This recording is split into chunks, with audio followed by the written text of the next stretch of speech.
It was a seminal moment in John's life, the day that he went to become a disciple of Jesus. And in those kinds of experiences that alter the course of your life, tend to be quite memorable to you in their details. Even the random things that don't really apply to anybody but you look back and you can recall that moment and you can say something like John would say, I remember the day that I followed Jesus. I remember the day that he called me. I remember the day that I saw him for the first time and knew that he was the Lamb of God. I knew my life was changing that day.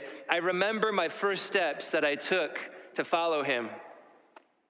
Yeah, it was about 4 o'clock in the afternoon. The biggest challenge in my life in regard to a story such as this is the knowledge that I tend to believe that my 4 o'clock moments are things that are in the future that I'm looking forward to. And probably most of us would imagine it similarly. When such and such, then I'll have arrived. When I get to the end of the workday, then I'll be happy. When I finally get that spaghetti in the microwave and on the table and in my belly, then I'll be happy. When I finally learn to play that new instrument, or when I finally, get up the courage to run that half marathon, then I'll have that satisfaction.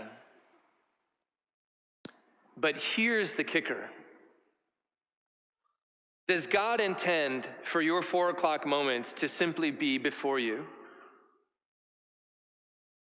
I step back and I ask myself, well, what about Jesus? What about Jesus' 4 o'clock moments? What did he think about those? I was driving back down to Jackson this morning, praying the rosary on the way down, and I was going through each of the mysteries, and I'm like, oh man, that was a 4 o'clock moment in Jesus' life. That man, he was looking forward to that moment. He had great satisfaction in that moment. That kind of epiphany had that. I was in the mystery and the ascension, right? We had that stained glass window right here. Man, was that 4 o'clock in Jesus' life, where he knew this is a good thing. My life's journey is changing forever in this moment.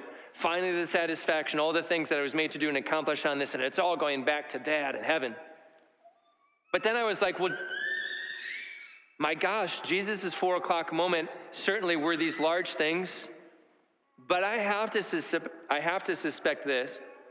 Jesus knew that every 4 o'clock moment in his life was right now.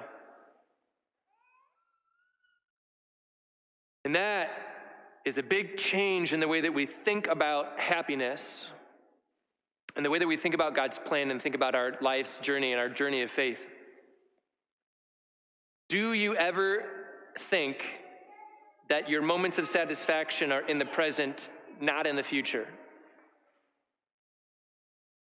And if we were to live as if our 4 o'clocks were in the present moment, how would that change our life? How would that be transformative for us?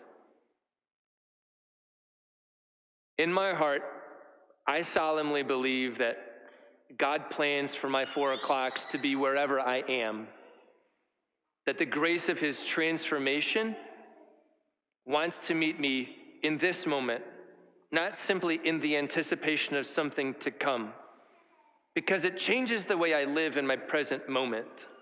But if I never have that thought, or if I always assume that the good has not yet arrived, I'm going to miss out on a whole lot of opportunities where I could have received, participated in, responded to the gift of God's happiness that I simply didn't recognize because I was paying attention to something else.